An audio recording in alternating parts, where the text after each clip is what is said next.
palestra que tem como título Experiências Matemáticas Estéticas. Boa fala, fique à vontade. Muito obrigado. Boa tarde a todos, boa tarde a todas. Na realidade, um feliz dia dos professores a todos nós.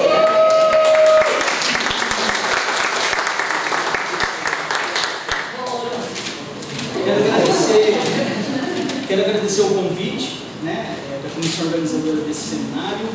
Eu fiquei muito feliz com o convite, muito honrado na realidade, né? E aqui assim eu vou tentar fazer um bate-papo descontraído, informal às vezes, né? Fiquem à vontade para às vezes perguntar durante o seminário mesmo, se alguém quiser, né? A minha apresentação na realidade tem muitos conteúdos, assim, muitas ideias. Em algum momento eu vou focar mais em uma do que em outra. Pode ser que em algum momento eu passe um slide mais rápido ou não, né? Mas basicamente, gente, eu quero começar destacando a coletividade, né? Grande parte do que eu vou estar apresentando aqui são conhecimentos que foram, representações, né, de conhecimentos que foram produzidos dentro de uma coletividade, né? Eu não produzo conhecimento sozinhos, né? Eu produzo com os meus alunos, com os meus orientandos, com os colegas, né, grupo de pesquisa, com colaboradores de outras universidades, com as próprias referências teóricas. Eu acho importante destacar isso. Na verdade, eu estou falando isso porque uma vez eu vi uma entrevista do Vicente e eu gostei bastante. Tá? É isso. Brevemente a minha trajetória, né? Eu gosto muito de Rio Claro, né? Fui ex-aluno aqui da graduação. Então, basicamente, eu nasci em São Bernardo do Campo, mas quando criança mudei aqui para Piracicaba. Logo que eu me senti um pouco mais à vontade, vocês vão ver o sotaque já, né? Não tem como. E aí fiz a graduação aqui, né, licenciatura em matemática, sou da turma de 1999, né, dos ingressantes de 99. Então a professora Rúbia foi minha veterana, por exemplo. E aí ingressei como aluno de iniciação científica no GPM, né, no ano 2000 ainda, quando estava no segundo ano. Depois fui tendo uma série de atividades relacionadas à pesquisa, principalmente pesquisa sobre o uso de tecnologias em educação matemática, né? Fiz um mestrado aqui sobre orientação do professor Marcelo Borba, iniciação científica também. E aí no ano de 2005, na realidade, o professor Marcelo Borba propôs um projeto com o George Gadanitz, que é um professor da Universidade de Western Ontario, no Canadá. O projeto foi aprovado, eu comecei a trabalhar para eles como pesquisador assistente, e basicamente era um projeto sobre o que a gente chama de Performance Matemática Digital, né, PMD. Aí a gente explorava interlocuções diversas entre o uso de tecnologias e o uso das artes, né? Então eu fui tendo envolvimento e a partir dessa interação, desse network, vamos dizer assim, eu fiz o doutorado com o professor George Gadanitz, né, defendi em 2012, retornei ao Brasil e ingressei lá na Unesp de São José do Rio Preto em 2013. Tá? Então, desde então, no ano seguinte, tive a oportunidade de ser credenciado nesse programa. Né? Então, essa é um pouco uma síntese da trajetória, mas eu quero destacar um movimento, né? Porque, de certa maneira, nesses quase 15 anos de desenvolvimento de pesquisas sobre PMD, que tem um caráter bastante exploratório, né? Então, aqui eu coloquei assim, mais ou menos, palavras-chave ou referências-chave, algo do tipo,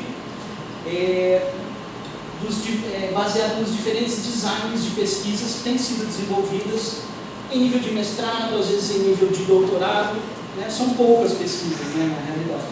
Mas tem assim, perspectivas sobre cinema, sobre narrativa, sobre o uso de tecnologias, multimodalidade, né?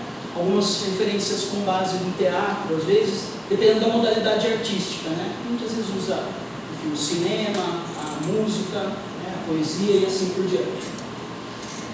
E a variedade de perspectivas metodológicas também é bastante grande, né? Então, isso aqui é só um resumo, assim, um flash sobre algo que a gente faz, porque não é mais ou menos, não acontece assim, a pesquisa sobre PMD ou em PMD tem esse design. O design varia bastante. Às vezes são atividades em sala de aula, né? Às vezes a maioria tem um caráter empírico bastante destacado, mas às vezes são experimentos de ensino e às vezes um vai destacar mais perspectivas sobre o teatro e assim por diante. Basicamente é esse movimento que eu quero colocar, e grande parte do que eu vou estar falando aqui são resultados parciais ou iniciais, digamos assim, de pesquisas que estão em andamento, né? Então essa ideia, agora intitulada Experiência Matemática Estética, né? Pode ser AME, sigla ou EME, seria sigla em inglês, né? Basicamente, gente, ela tem diversas frentes, tá? Eu, por exemplo, tenho explorado essas 6 frentes de pesquisa sobre experiência matemática estética, né? E assim, existem diferentes definições sobre o que seria uma experiência matemática estética, assim, né? Mas eu estou pensando assim, algo que eu admirava bastante nessas atividades sobre PMD. A gente fazia às vezes uns cursos de extensão, né? A gente fez um curso de extensão aqui no Heloísa Marasca, né? Na escola estadual que tem aqui ao lado. E aí foi um curso de extensão, e aí mais ou menos a gente fez um vídeo sobre, na época ainda era Photo Story, nem era o Movie Maker que a gente usava, era só imagens, né? Contextualizando aquele chamado, entre aspas, problema do garçom, né? É uma situação, aí a conta deu tanto, aí o garçom pegou 5, enfim, no fim está faltando R$1 e a pergunta é, cadê R$1, né? Então, quando a gente mostrou esse problema na escola, em vários momentos que a gente foi depois, os alunos vinham no intervalo e falavam, nossa, cadê R$1, professor, cadê R$1, né? Então, esse tipo de engajamento na experiência matemática que a gente está tentando investigar, agora, na realidade, fomentar cenários que propiciem isso, né? E nesse fomentar a gente está olhando para ou investigando aspectos diversos, né? Ou então uma outra experiência que às vezes eu fiz um experimento de ensino, aí eu retornei à escola, o aluno veio em direção e falou, professor, eu quero aula de matemática, né? Então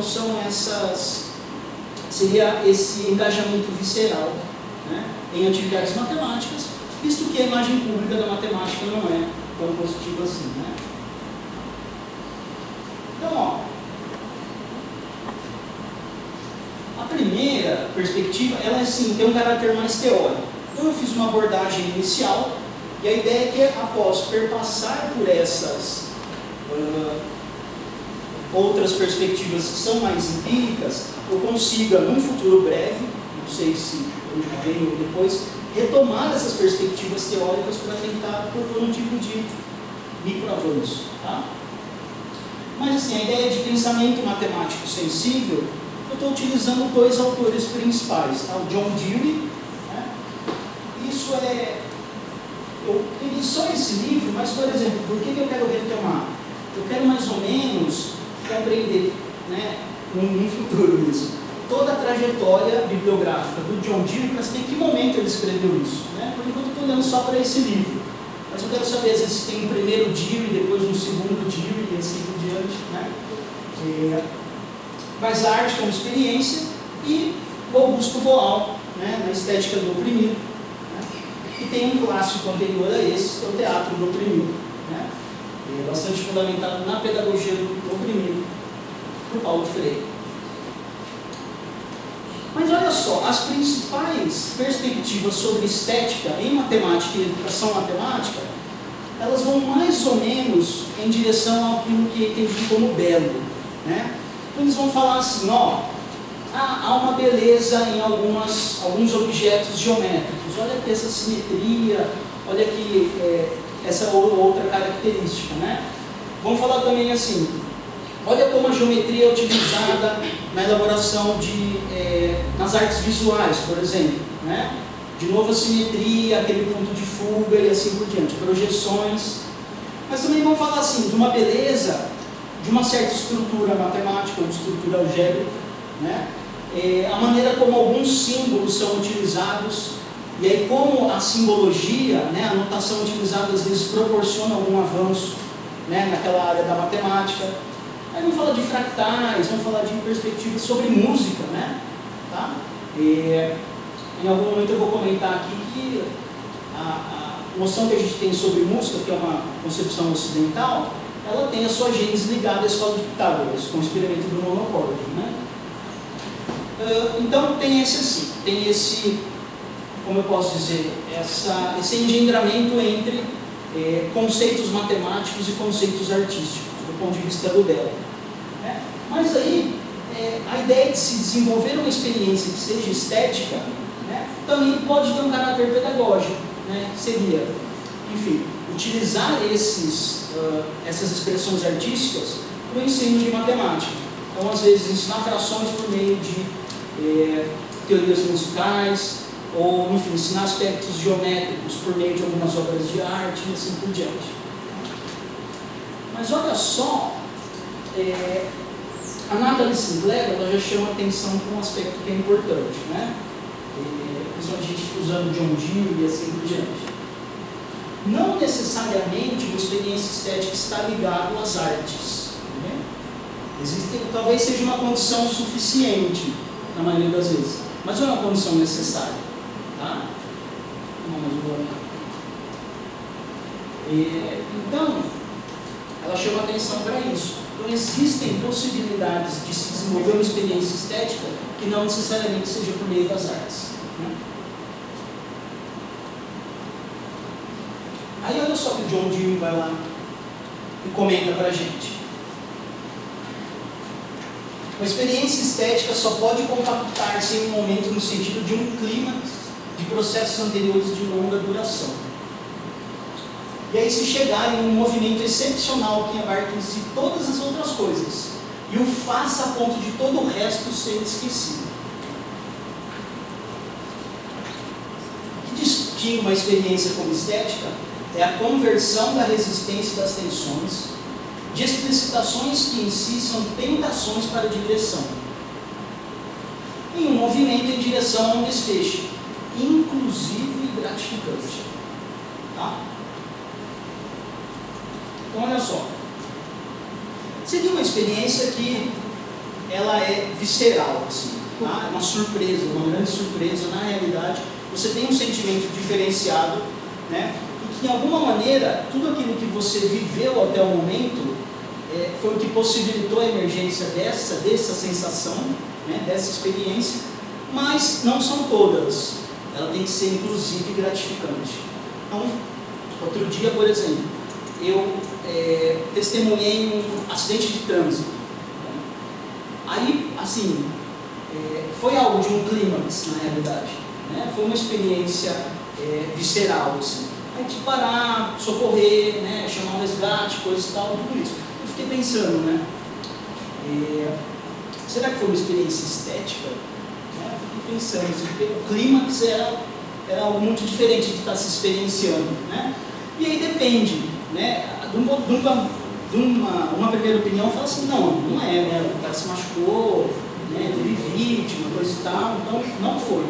Mas estou falando assim, eu posso pensar e falar assim, não, mas algumas pessoas pararam para prestar socorro, coisa e tal, né? Então há um caráter inclusivo e talvez o cara falou, obrigado que você parou, também gratificante. Então, tem um caráter extremamente subjetivo, pode ser ou pode não ser. Né?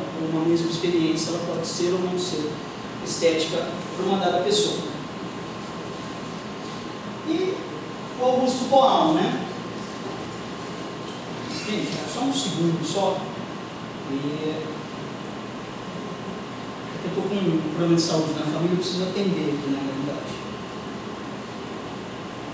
Agora?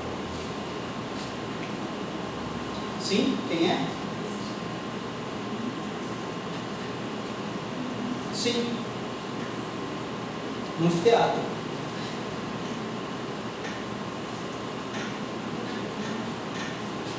Sobre o que seria?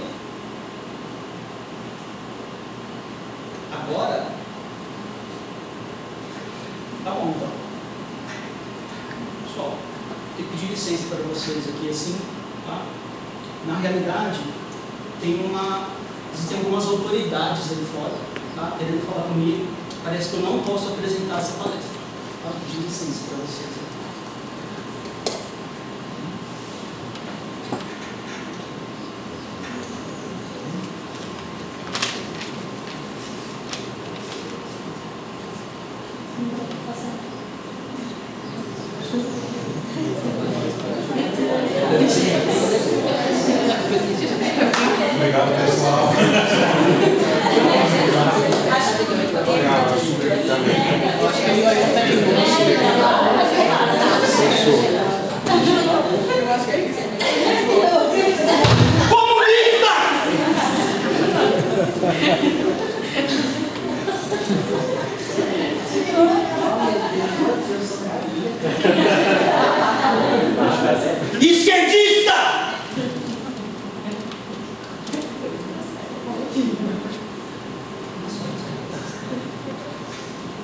socialista,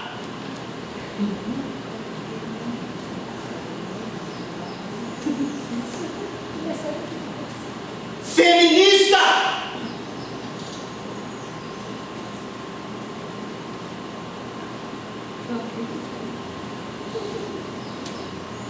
freiriano,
Vamos lá, o que o Boal fala então?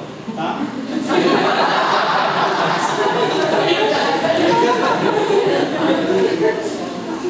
Ó.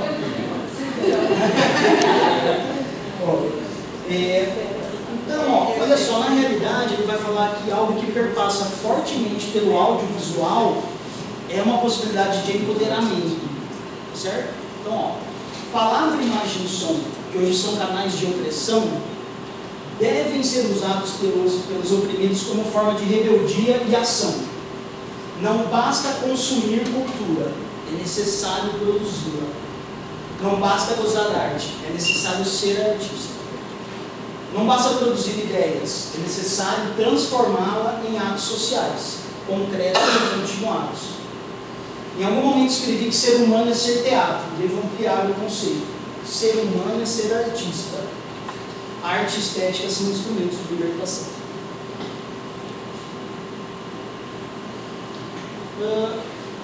E aí ele vai, na realidade, ele vai ser um pouco mais radical, ele vai falar assim, que não necessariamente está ligado ao verbo, né?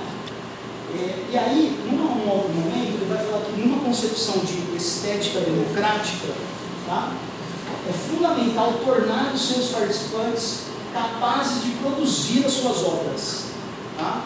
Então, grande parte das experiências estéticas perpassam por esse certo empoderamento, certo, dos participantes conseguirem produzir as suas próprias obras. Tá? Mesmo que elas tenham um caráter de produtos pseudoculturais. Tá? Essa parte do lado eu vou passar um pouco mais rápido, ele vai falar de tipos de pensamento, esse que eu quero retomar depois, para depois, enfim, para um futuro breve, tentar propor uma ideia de não somente pensamento sensível, mas de pensamento matemático sensível. Né? Seria um pensamento não simbólico, tá? Mas fundamental para a dinâmica do sujeito. Eu vou começar então, gente, dentro das perspectivas, né, dentro dessas 6, primeiro então seria essa. São questões mais... Vamos gelar o ar, não, só peraí. Liga outro. Liga o outro também. Tá. Então, ó, parte dessas experiências que temos fomentado, que pretensiosamente são experiências estéticas,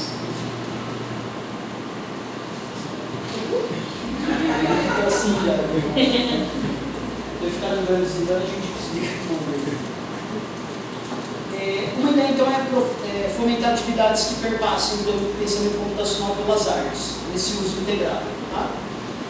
Então, assim, tem várias perspectivas, várias definições sobre o pensamento computacional. A educação matemática tem sido bastante utilizada, mas o ensino de computação é a área mais forte nesse sentido. Né? Uma das grandes referências é a Janet Miller. Né? Ele é um tipo de pensamento que é bastante complexo, né? Ele envolve vários tipos de pensamento. Pensamento voltado à engenharia, pensamento matemático, pensamento analítico, né? Uma forma de pensamento voltada à resolução de problemas e assim por diante. E aí, nós temos, né, 2 documentos curriculares bastante recentes. Um relativamente recente, que é a base nacional comum curricular, né? E lançado esse ano o Currículo Paulista. Né? Então, assim, gente, de um certo ponto de vista, eu sou radical a esses documentos, assim, penso em não utilizá-los de maneira alguma, tá? Porque eles foram concebidos num contexto de golpe, né?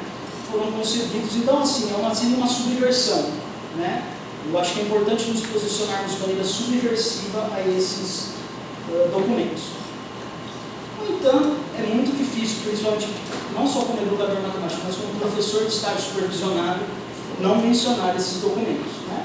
E há de se reconhecer, por exemplo, que são documentos muito bem escritos. Assim, são muito bem escritos. Assim, né? Mas, enfim, não na versão que foi lançada mesmo em 2017, a gente entrava no BNCC, dava um Ctrl F e colocava o pensamento computacional, aparecia uma vez só.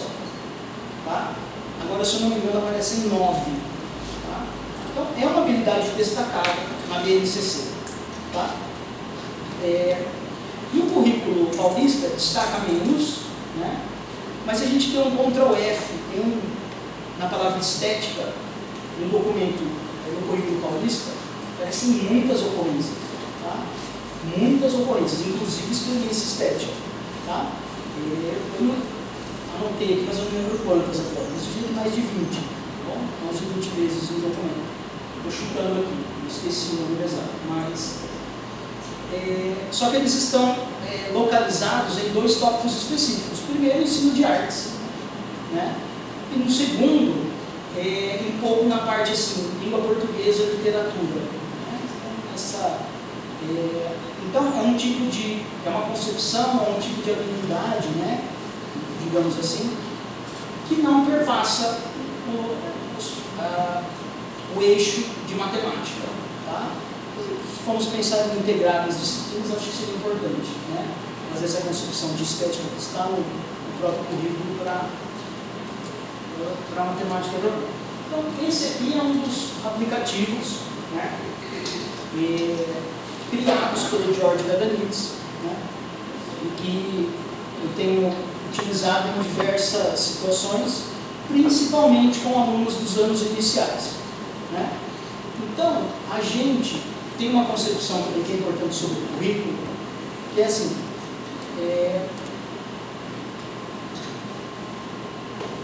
a gente chama, uma tradução seria assim, piso baixo e teto alto, tá? Que seriam, então seriam assim, ideias matemáticas que têm um piso baixo e um teto alto. Seriam assim, ideias nas quais o indivíduo, a pessoa que está ali experimentando essa ideia, pode se engajar sem a necessidade de muitos conhecimentos prévios, mas ao mesmo tempo ele é um conceito que fomenta a complexidade. Vamos pensar assim, a ideia de infinito, por exemplo. Né? A ideia de infinito, a gente pode trabalhar desde os anos iniciais, na educação infantil também, a concepção sobre o infinito, coisa e tal, e a gente pode atribuir complexidade a esse conceito da ideia de limite, convergências e assim por diante, né? Séries, enfim. Tá? Esse aplicativo, então, mais ou menos tem que eu chamaria, entre aspas, de uma sequência didática. Tá? E a gente, às vezes, vou começar pela 2, vou começar pela 4, né? A gente já começou de diferentes maneiras. Mas o que a gente gostou mesmo foi da primeira que a gente propôs, né? 2, 3 e 4. Mas basicamente assim, ó, o aluno ele pode mudar todos esses parâmetros aqui, tá bom? Então assim, a gente já usou esse aplicativo nos anos iniciais, tudo bem? Né? Mas não necessariamente só para os anos iniciais, em uma determinada série. A gente já usou no primeiro, no segundo, no terceiro e no quinto ano, por exemplo. Né? E também a gente usa, às vezes, nos anos finais do ensino fundamental, tá? Só para falar assim, não é que a gente está fazendo ou utilizando o aplicativo para uma determinada série, tá? Para desenvolver tais habilidades. Ele é um pouco aberto, tá? Censura livre, assim. Tá? Então ele pode mudar todos esses parâmetros, tá? Aí, aqui, ó, a grade é o número de colunas que vai vir, certo? O core length é o número de cores, tá? E depois aqui eu posso mudar as cores que eu quiser clicando em cima das cores, tá? São 4 cores diferentes. E aqui é o número de repetições. E aí eu peço uma simulação. O xilofone vai tocando, tá certo? As cores que você colocou ali, né? E aí, olha só, a gente faz o seguinte, né? Pede para os alunos, então a gente tem toda uma atividade, a gente pede para eles fazerem, mostra o aplicativo, e aí vai para uma atividade que é na educação artística, para eles preencherem com bolinhas as mesmas sequências de cores que eles fizeram, né? Nesse caso, eles fizeram azul, azul, vermelho, vermelho, tá? Eles fizeram azul, azul, vermelho, vermelho, azul, azul, vermelho, vermelho. E assim, é interessante ver, porque algumas alunos têm dificuldade de fazer isso artisticamente, né? Tá? Bem legal ver isso. E algumas estratégias. Alguns alunos fazem assim, vou pintar tudo azul, pular 2, pintar o azul, pular 2, né? Então a gente já vê uma certa forma de pensamento voltado à automação, né? E aí a gente pergunta assim, ó, agora você vai cortar a cada 3, depois a cada 4, depois a cada 5, colar um embaixo do outro e tentar identificar algum padrão, né? Aí, ó, eles fizeram assim aqui, né, ó, eles fizeram azul, azul, vermelho, vermelho, mas eles cortaram a cada 3, tudo bem? Montaram um embaixo do outro. A gente perguntou qual o padrão, né, vocês enxergam aqui. Aí eles geralmente falam, ó, ou que tem uma escada, tá certo? Ó, que forma uma escada, né, ó. Ou que eles têm 2 linhas deitadas de cada, tá? Como se tivessem 2 diagonais assim, que é uma outra maneira de enxergar também, né? 2 azuis, 2 vermelhas, 2 azuis, 2 vermelhas, né? Aí vem, olha só, então ele tem a liberdade, entre aspas, de estar criando o seu padrão dentro daquelas condições, né? Aí a gente pergunta, o que você tem que mudar, certo? Vamos supor que eles tenham feito isso, vai depender, o papel da mediação é importante para saber qual, entre aspas, boa pergunta poderia fazer. A gente pergunta para os alunos, ó, bom, então você está vendo 2 diagonais para a esquerda, né? Ó, azul, azul, vermelho, vermelho. O que você tem que mudar no seu aplicativo para você ter as 2 diagonais para a direita agora? E ele volta lá no aplicativo, fica às vezes mudando, fica fazendo sua experimentação, e aí acha novos padrões. E alguns padrões são algébricos, tá bem? Relações da grade, tá bom? Com o número de cores, com o número de repetições, né? E aí depende do experimento que você estiver fazendo. Parte disso, gente, a gente organiza do ponto de vista construcionista, tá? Então a descrição, né, o que a gente coloca como parâmetros, aí o computador executa, né, o aplicativo executa, e a depuração e reflexão seria o diálogo, tá bom? O diálogo que vai mover para a próxima descrição, né? Então, ó, muito bem, agora eu quero que tenha diagonais para a esquerda, tá? Eles falaram, tem um monte de diagonal para a direita, né? Ó, azul, diagonal para a direita, verde, né? E assim por diante. Aí eu quero que tenha para a esquerda. Nossa, ai meu Deus, é só trocar a sequência de cor aqui. Tipo, tá, coloca verde aqui, verde no lugar do vermelho. Não, calma, gente. Verde, põe o azul, aqui o amarelo, aqui o amarelo. Vai ser a mesma coisa. Não. E aí é uma maneira de a gente organizar isso, usando uma teoria, na realidade. Tá? Até eles chegarem na solução, né? Ó, tudo bem? Aí eles chegaram, eles diminuíram o número de grade, da grade, na realidade, mas as diagonais agora estão para a esquerda. Né? Bom, esse é um aplicativo, esse aqui é outro, tá? E aí, embora tenha de novo a noção lá de piso baixo e teto alto, a gente usa esse nos anos finais do ensino fundamental. Tá? Inclusive, o mesmo grupo, ó, que a gente estava num ano com um grupo que usou o aplicativo anterior, estava no 5º ano. Aí no ano seguinte, o grupo no 6º ano, a gente aplicou esse. Né? E esse aqui foi bem mais difícil na realidade. Tá? Essa atividade ela tem mais ou menos 4 etapas, né? Vou chamar tarefa, e a tarefa tem 4 atividades. Né? Então, a primeira atividade é coordenação de representações. O que é aquela... Isso aqui chama Blockly, tá bom? É parecido com o Scratch, na verdade. Né? A primeira atividade, mais ou menos, você tem que mudar alguns parâmetros e ver o que acontece. Então, por exemplo, se eu mudar os primeiros x e y, na verdade, são as coordenadas, tudo bem, do primeiro elemento. Aí o ângulo, tudo. Na segunda, então, a primeira é familiarização. E tem a coordenação entre representações. Né? A segunda atividade, eles criam... Aqui eu posso rodar um padrão, né, um algoritmo, ou 2 algoritmos ou mais. Eles têm que trabalhar com 2 janelas e rodar 2 algoritmos ao mesmo tempo. Né? No terceiro, a gente trabalha um conceito da ciência da computação que é importante, que é o nested loop. Que é um loop dentro de um loop. Né? Então a gente pode ver ali tem um repeat aqui, né? Ó. Tá? Tem um repeat aqui e tem outro, tudo bem? Isso, na realidade, ele faz mudar a dimensão, entre aspas, né? Então, até então só tinha algo linear, tudo bem? Né? E agora eu consigo mudar de linha com isso. Então esse comando é importante. Né? E aí basicamente, ó, a gente oferece para os alunos essa representação. Então esse exemplo vem pronto, entre aspas. Mas o desafio é criar esse aqui, ó, tá bom? Esse aqui em cima. Então eles usam algo que eles desenvolveram nas atividades anteriores para tentar construir isso. Né? E aqui também a gente organiza, né? Esse aqui a gente inverteu, a gente colocou a descrição no final, né? Então você tem uma reflexão, uma depuração, uma nova descrição e uma execução.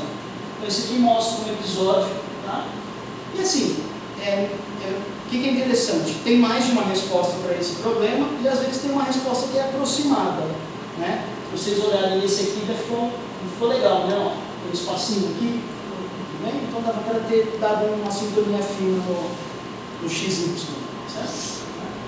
Então, assim, tem muita coisa para se pensar, porque assim, onde você vai iniciar o segundo XY depende de você identificar o tamanho de cada objeto, né? Ah, e uma coisa importante, toda vez que o objeto é plotado, ele faz um som, né?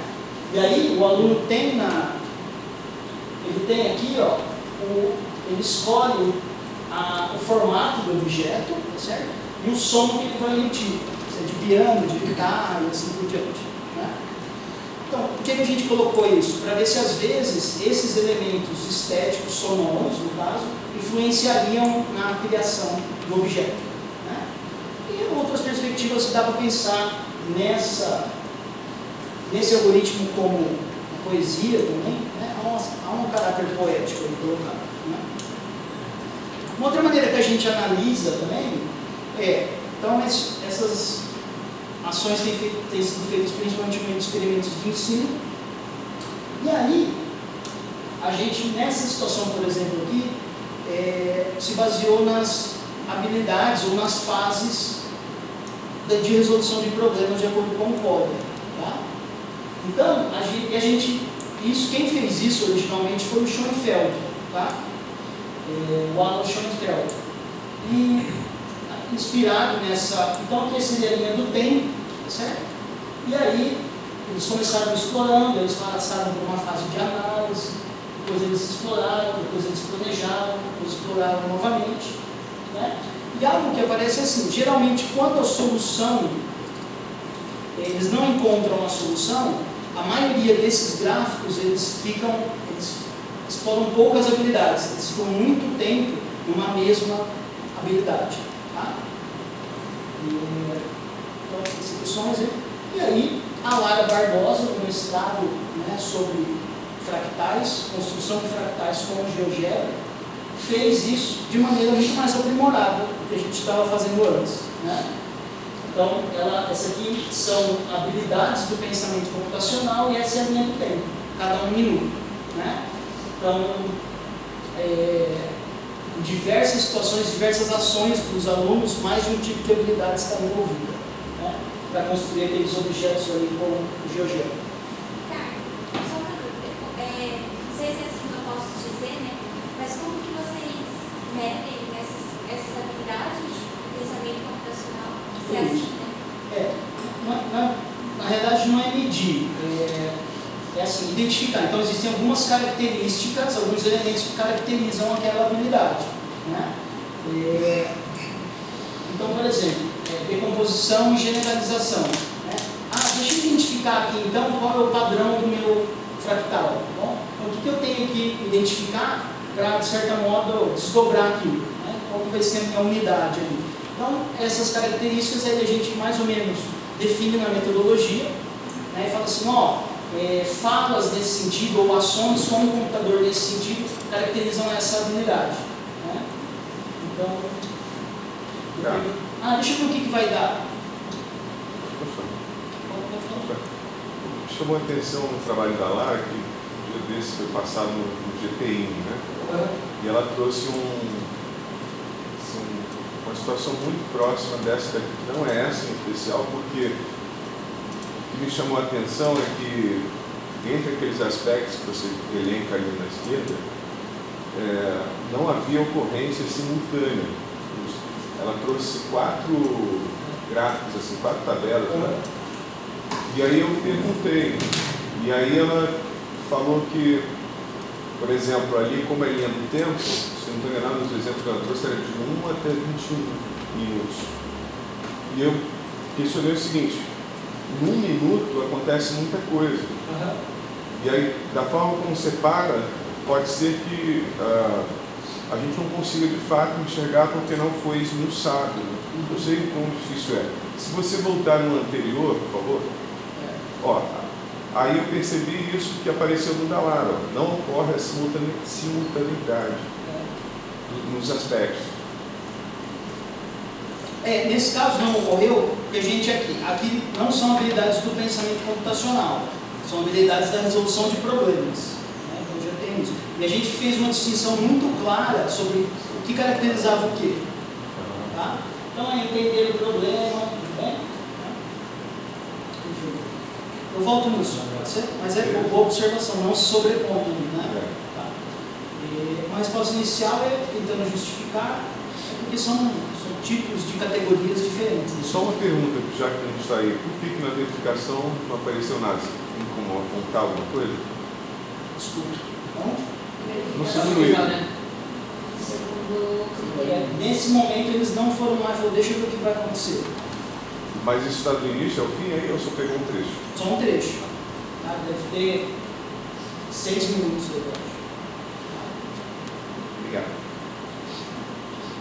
Isso. Agora, uma segunda vertente. Até que hora, mais ou menos, eu posso falar? Tá, eu vou tentar parar antes aqui, então eu não vou passar bem rápido. Tá? Isso. Considerando que eu já falei uns 5 minutos, mais meia hora. Então, ó, agora, poemas e músicas. Tá? Então, basicamente, tem diversas dinâmicas e atividades que eu tenho a oportunidade de ministrar em níveis diferentes. Em algum momento eu peço para os alunos escreverem por meio de um poema, desculpa, o que eles aprenderam e o que eles sentiram. Tá? Então, nisso, o que acontece? E assim, depende, às vezes é um curso inteiro e peço no final, às vezes são 4 aulas, né? Então isso não tem uma fórmula. Né? Depois de depois de muitas sessões, às vezes a gente fomenta uma temática ou outra. Né? E aí a ideia é que esses poemas, né, a gente compartilha, recita esses poemas, e aí trechos de alguns poemas são utilizados para a criação de um poema coletivo. Né? Então, esse poema coletivo já é uma representação da inteligência coletiva em sala de aula. E aí, esse poema coletivo ainda ele é transformado numa música, para ser a letra de uma música. Tá? Então a gente vai lá, produz a música, né? E aí, muitas vezes, assim, poucos alunos participam da produção em si, né? Porque é uma atividade extra na sala de aula e tal. Mas se você pensar no processo de composição, todos participam. Então, estar lá no computador, né, específico.